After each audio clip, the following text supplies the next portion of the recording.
Hello everyone, this is Beverly Black and I'm back with you with a little known Black history fact. Today we're going to talk about Anthony Johnson, a slave owning slaves. Stay tuned.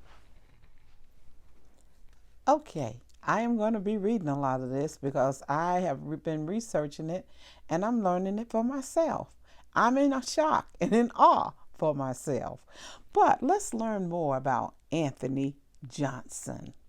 His slave name was April. In 1802, a white plantation owner named William Ellison sent one of his slaves, April, to work for a cotton gin maker in Winsboro, South Carolina. April quickly became the go-to person to go work on the cotton gins because he could fix them right there on the spot. He was good at doing that. This was April, the slave. So he went about South Carolina, going from plantation to plantation, working on their cotton gins. So when April was able to buy his freedom, April was married and had a wife, and he bought his freedom. William Ellison is the name of his former white owner. His gin business prospered, and April, the slave, he changed his name to Anthony Johnson once he bought his freedom. He was good at what he did, and he bought hundreds of acres of land. Had a cute little White House. I'll put a picture in here so you can see it. But April was doing it. He was saving his money. He was using it wisely. But then April had bought himself a slave, and it was time for that slave to leave. In 1654, it was time for Anthony to release John Casor. This is his slave's name. Was John Casor. He was a black indentured servant. Instead of Anthony letting Casor go, he went to court. He didn't want to let him go. He wanted to keep him as a slave. So he went to court in 1654. And in 1655, the court ruled that Anthony Johnson could hold John Casor indefinitely.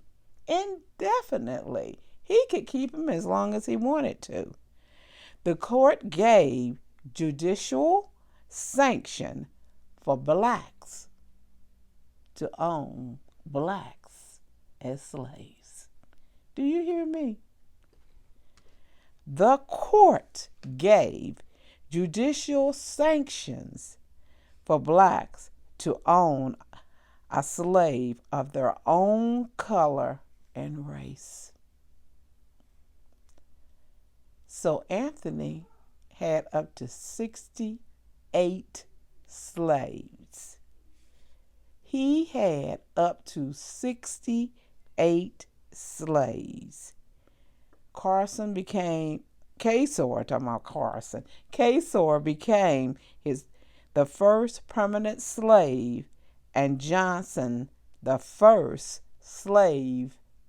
ex-slave to own slaves.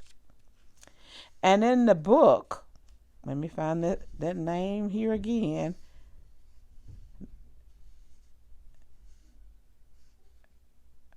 Black Masters Chronicle. I'm slow.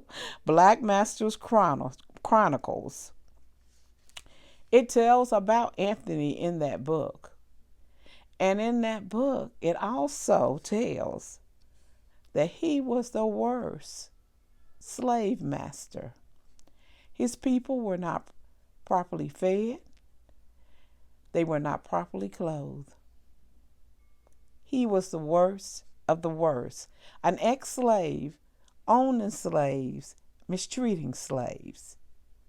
That's a mouthful. It also suggests in the book that Anthony was a slave breeder. You heard me right. Anthony was a slave breeder. He was selling off infant girls. You done lived the life that these people are working for you and living under you, and you gonna mistreat them worse than the white people treated them? He ended up being a very, very, very rich man. He was the wealthiest black man in South Carolina during that time. He was the fourth wealthiest in the South. He was the fourth wealthiest in the South. And he was wealthier than 90% of the whites at that time. Anthony had acres and acres. He was in that cotton gin business, and he knew it inside and out.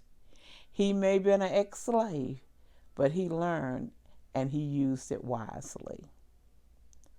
This story surprised me.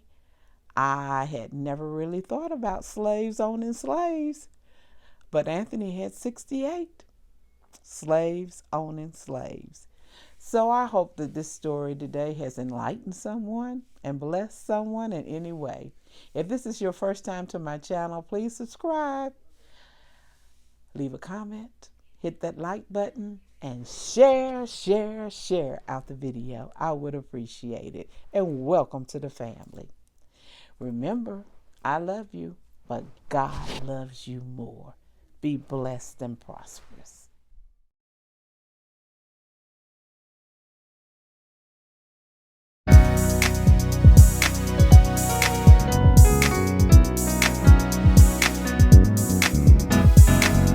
Getting ready for my miracle, getting ready for greatness, getting ready for my heart's desire. I'm growing into a flower and glamorous. Getting ready for my miracle, getting ready for greatness, getting ready for my heart's desire. I'm growing into a flower and glamorous. Getting ready for my miracle, getting ready for greatness, getting ready for my heart's desire. I'm growing into a flower and glamorous. I'm growing